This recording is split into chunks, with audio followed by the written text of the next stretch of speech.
I really believe that the key to combating mental health issues is knowing yourself, and also to be a good friend. We have to. Sometimes we don't pay attention to our friends and to our relatives, and we're so self-absorbed sometimes that we don't see that people are all of a sudden shutting down. They're not communicating as much. You can see their body language. You can see they're not smiling, they're not laughing. And then sometimes it's okay to ask people and to encourage them and to be a good friend. It is, and sometimes I just had a young lady on here last week. Her story was played, and her brother took his life. And he had come home he was a junior, about to be a senior in college, came home from college. And one of the things that she said that now looking back on it, that she noticed was that his routine, he didn't have his routines anymore. And if you notice that your friends maybe don't have the same routines, or they don't enjoy going to see music and they used to love, just if you notice some things that seem a little off, just check in, because they may not know how to ask for help. Yep. Cause, and just be on, hey, I've been noticing this. Are you okay? Yeah. Something. Sometimes people are afraid to ask for help, but once it's offered, a lot of people might glom onto it and actually accept it and take it. So, and I think that's part of being a good friend. Yeah, it is. Ask them, hey, I've noticed this. Are you okay? And I'm not being judgmental, but you always wanted to go. You always wanted to go rowing on Lady Bird Lake, and all of a sudden you never want to go. Are you okay? Something's changed. What's on your mind? Or it's okay to talk to me, type of deal. And and I think that's an important part of it. And for me, it's not just about your employees. One of the things I noticed in Houston, in 11 months, we had 5 officers die in the line of duty. 11 months. And nothing bothers me more as a chief than to have one of my employees shot to death. And I finally realized to myself, we have, as leaders, we have gone through so much trauma, our leadership cadre. When we had these officers killed in the line of duty, murdered, shot to death, we had 5 lost, and 3 were gunshots, 1 in a helicopter crash, 1 in the COVID, but 3 murdered cold blood. We did all the psychological debriefings for everyone except ourselves, the chiefs and the command staff. And so I actually had set up a psychological debriefing for us. And I said, this is a safe space. What is said here stays here. We're all family, and we're going to be family in deed, not in words. And I'm so glad we did that, because I started. Somebody had to start, right? So I'm the chief. I started. I talked about my anger. I cried in front of my people. And then it was amazing. In the several hours we were in there, these are the top leadership of one of the biggest police departments in the country. How many tears were shed in there? Not just about our 5 deaths, but in the workplace, we sometimes forget people have private lives and challenges. And we learned that one of our teammates' mother was going through advanced dementia, and our teammate cried, talking about the emotional, psychological impact I was having. And we just went down the line. And so I would just say to folks, if a bunch of police executives with hundreds of years of service and experience can ask for help, get the team in there, can cry in front of each other, can actually bear themselves, your viewers can too. Yeah. It's okay. Yeah. You It's bring huge. up a good point. Like, maybe just get some of your friends together and be the first one to take that leap of faith and talk about mental health if you know that there's some things going on. Yeah. It's like a restorative circle, right? Oh, absolutely. And it it makes people know that they're not alone. Yep. And that they feel that with the community. It's so important. And then for me as a police chief and a police executive, I was very proud of the fact that we were able to build our victim services team here in Tell me Austin. about that. these are mental health professionals that to go with us, that are part of our team. We were able to grow that. They receive national recognition, and what they do is that they'll actually come to the scene of a violent crime and reach out to the victim, because our goal is that person that's a victim of a violent crime, domestic violence, sexual assault, whatever it may be, we want to be able to wrap ourselves around them, arms around them, and provide them whatever supportive services they need to take the person from victim and to a journey to wellness and a journey to being a survivor. And I think the way that you deal with trauma on the front end has a great impact on what we get on the back end. And whether it's our police officers and first responders, our own families, or the community, we want to understand that none of us live on an island, and we have a vested interest in everyone's mental and emotional health. And so I'm proud that we were able to turn this place that was all well on its way to this, but we were able to turn it into a national standard. They got to Houston, America's fourth largest city. Yeah. We had a team of 8 people. That was it. We grew that to 45 professionals. And so, again, I share this because there are resources out there. And so I don't know exactly who our viewership will be for this, but if you're a victim of a crime, most police departments now have mental health. Or, there's this big debate on who's best prepared to respond to someone in crisis, as a police officer that's armed, Right. or is it a mental health professional? Well, we've got in Houston, we put together multidisciplinary teams where you have your mental health professional, unarmed, not in uniform, civilian, and a specially trained officer. Well, the officer stays back, and the mental health professional just handles everything. And those teams that we put together have yet to have an officer-involved shooting or use of force situation. Not one. And we handle 50,000 calls a year with people in crisis. The other thing that we did, I think, was very important, is we put mental health professionals at our call center. So when somebody would call in crisis, we could do interventions On the phone. on the phone, and we can actually divert them to the right resource on the phone, and by doing that, we were able to actually divert thousands of calls where police officers never responded. And so I think that, again, law enforcement, for as many of, we get a lot of criticism, but I think that we in law enforcement are well ahead of society in a lot of ways.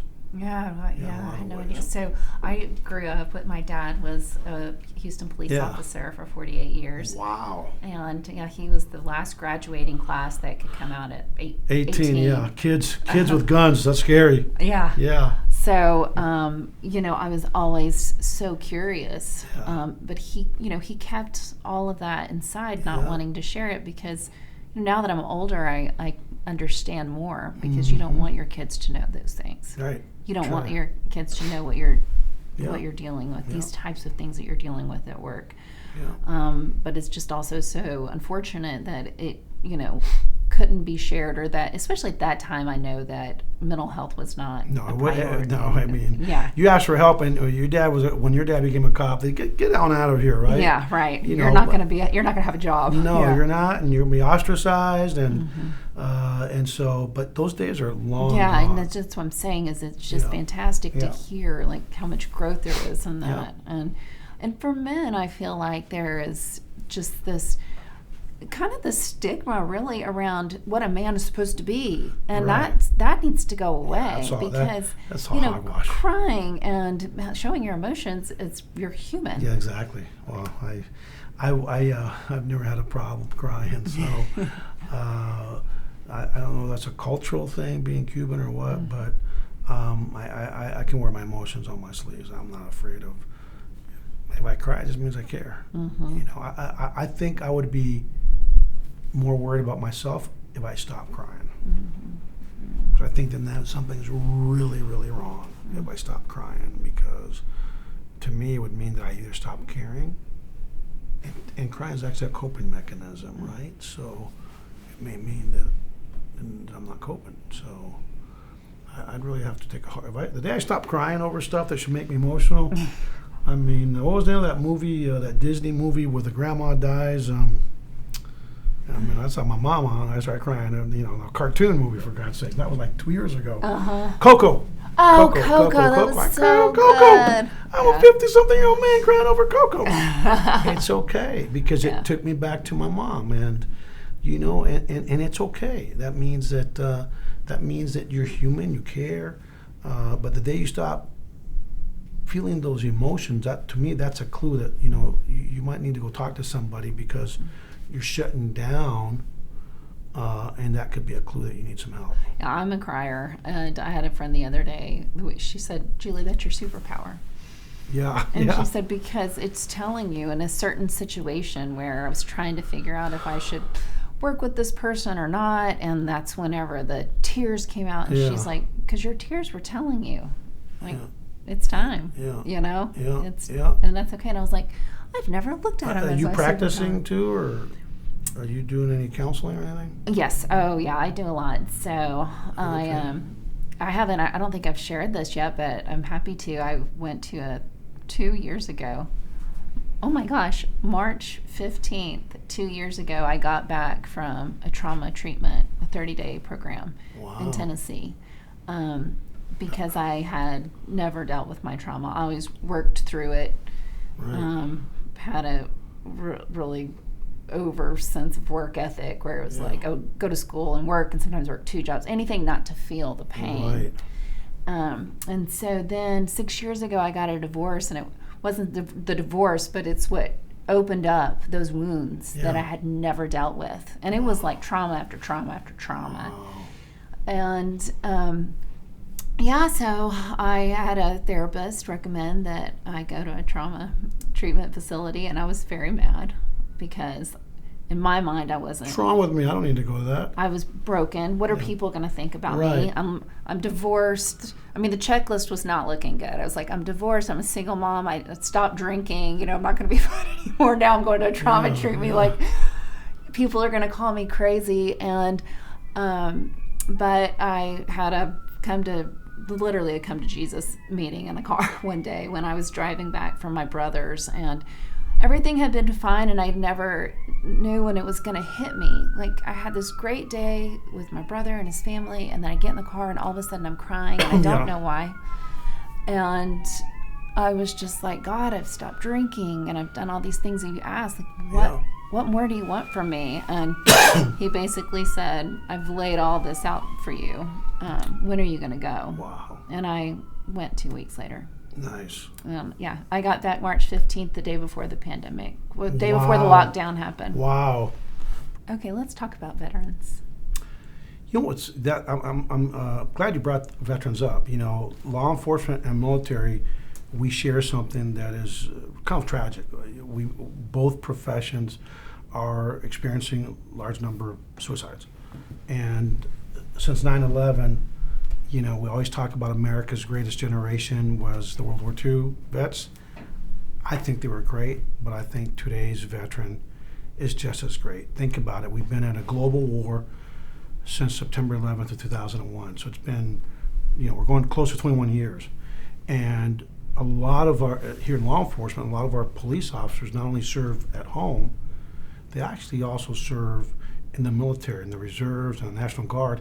And many have done tours of duty overseas in combat. And so that's created another unique set of challenges, because these young men and women have come back seeing some horrific things, like what's happened in Ukraine now that's being brought to our living room. And so I actually had an officer that came back from Iraq. He lost his career. He went and started shooting at somebody when he shouldn't have, different rules of engagement. And to make a long story short, it made me realize that we didn't have any veteran reintegration program when they come back from a tour overseas. So we actually put together a reintegration program that included mental health screening and counseling and retraining. to make sure that our members of the military were healthy. And so I think we owe it to our, just like I said, we owe it to our officers in the California Highway Patrol.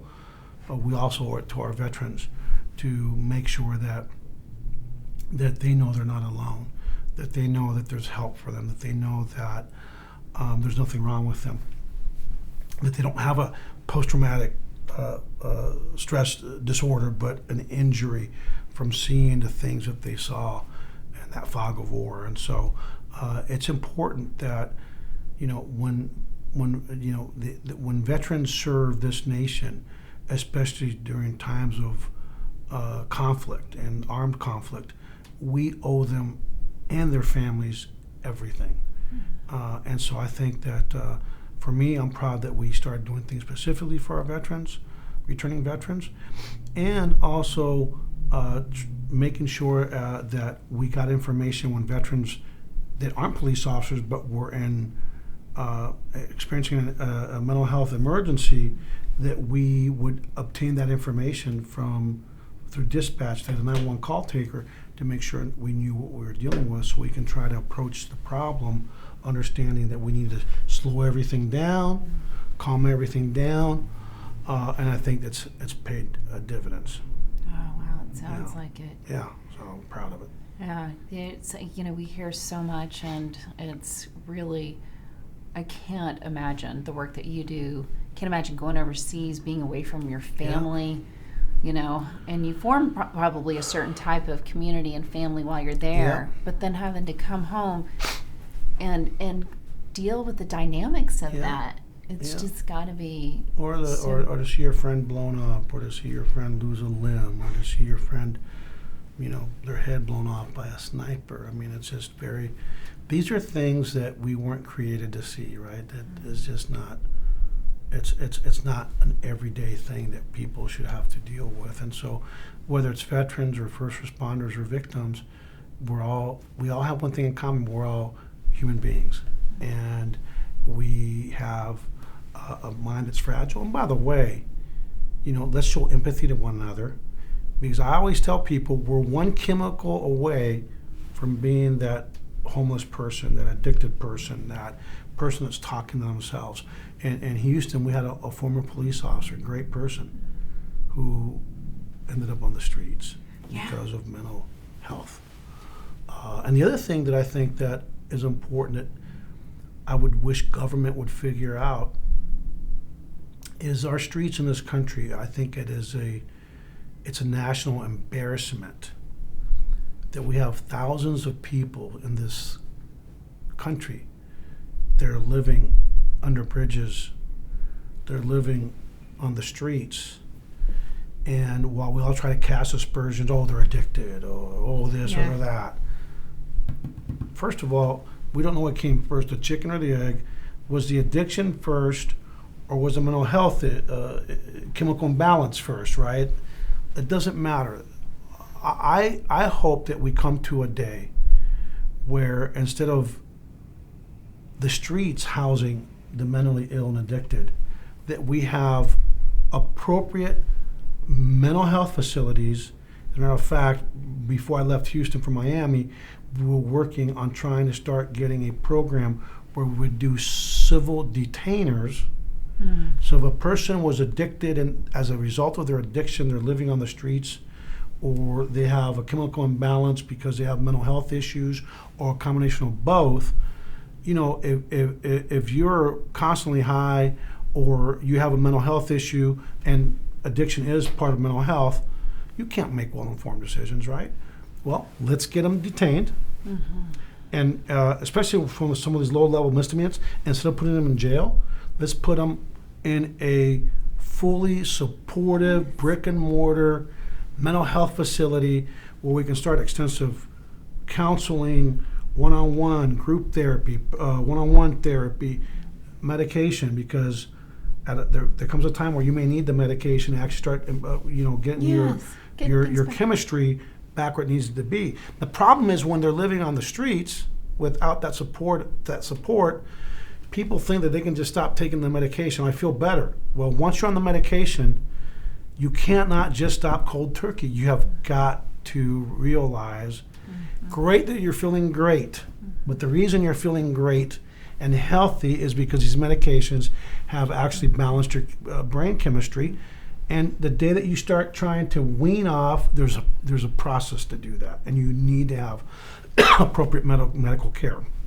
So that's what I'm hoping the model that we move to, instead of just letting people that are talking to themselves walking down the street. Well, it's just so hard for me to hear that people think that they want to live that way or that they've taken some easy way, because they don't. No. Who would want to be on the streets? The fact that they live that way is a clue that there's some challenges there, yes. and we need to help them. Absolutely. But that's just the way I feel. No, I feel the same way, and I totally agree with you about the one chemical away. I mean, I think about that. I thought about that whenever after my divorce, everything that was going on with my brain, I was 100% focused on my kids, and I could be a good mom. Yep. But trying to go out and get a job and things like that, I was having the hardest time. Wow. It was so challenging. I couldn't get a job, and then my mental health was causing me to work slower, and then I'd get fired. Yeah. And I thought to myself, like, I could easily be that person Exactly right. if I, wouldn't, I just.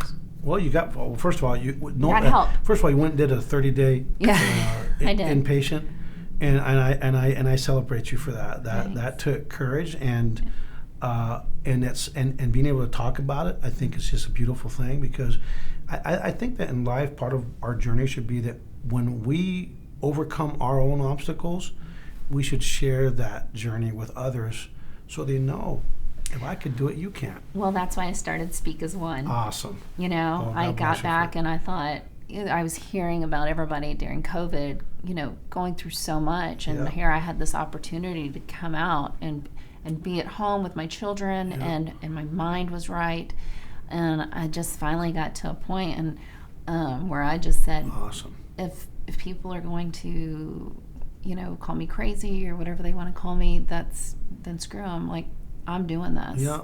And if my story can help one person, then I'm doing what I have to do. And the other thing that's going on in society now that I don't think we've really appreciated it as a nation or as a people yet is the impact of social media, the negative impact on mental health. Mm-hmm. I mean, the bullying that goes on, the trolling that goes on. And, I'm a public figure. I was a public figure. And what I've learned now is that somebody trolls me, I don't care who they are, I don't care if they talk smack, it's a one and done. Mm-hmm. Block them. Yeah. If somebody's bullying you on social media, block them and forget about them. First of all, most of them are cowards that hide behind anonymous accounts, and they don't even have the courage to use their own names, but they're not worth your time, and they're not worth your effort, and they're not worth you even thinking about them. Block those bullies and don't look back. Yeah. Because that's really having an impact, especially on young people. Oh, it really is. Yeah. And that's a whole other topic that could go into. Which means for parents out here, social media is having a really negative impact on our youth, and so it's important to make sure you pay attention to what your kids are doing online and who they're talking to online and all that other stuff, because it can really have an impact on their psychology, on their psychological Absolutely. mindset. Yeah. And you don't know, like, sometimes what's popping up on their phone, and there's just not enough regulation around it. And if it is, it's very, it's almost for toddlers. Whenever you have to put the parental guidance. It's not for 12-year-olds who need more of a happy medium. Absolutely. So it'll be interesting to see what, hopefully they can start really regulating that more. Yeah, we'll see. Well, thank you, Art, for joining us. You're welcome. This is, you've just provided us with so much information, not only with what's going on in the police force, but what's going on in your life. And that is going to really impact so many people. So thank you for being on Thank you. If we can get through life's journeys, you can too. That's right. Absolutely. Don't give up. Don't give up. I want to thank you for joining Speak as One today, and I want to thank Art Acevado for being with us. You can find us at speakasone.com. Please like, share, and go to our YouTube channel and subscribe at Speak as One. And be ready for more stories, because they're coming. Thank you.